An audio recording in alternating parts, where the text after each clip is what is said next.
بررسی قضیه پرسر و صدای رستم سید احمدزاده دادرسی پیشین دادگاه ناحیه باباجان غفورov به مرحله نهایی خود رسیده است.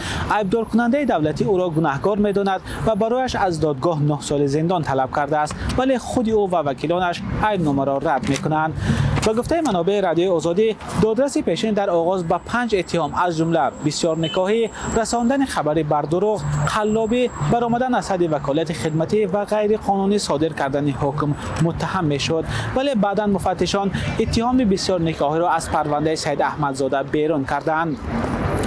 منابع رادیو آزادی میگویند دلیل مقامات در اتهام رسانیدن خبری بر دروغ یک مراجعه رستم سید احمدزاده به رئیس جمهور است.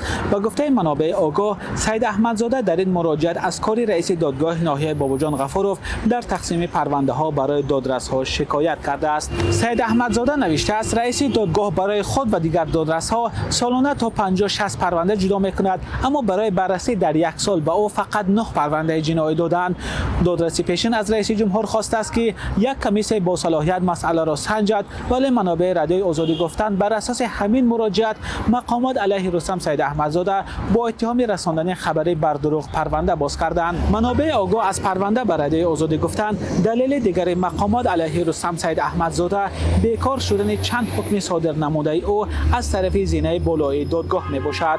با گفته دو منبع از همجدای رادیو آزادی، تفتیشات گفته است در یک سال 11 حکم دادگاهی سید احمدزاده از طرف دادگاه ولایت سوخت بیکار شدند، ولی دادرسی پیشین این دلیل را نیز رد کرده گفته است او حکم را قانونی صادر کرده است و بیکار شدن آن صلاحیت زینه بالای دادگاه است.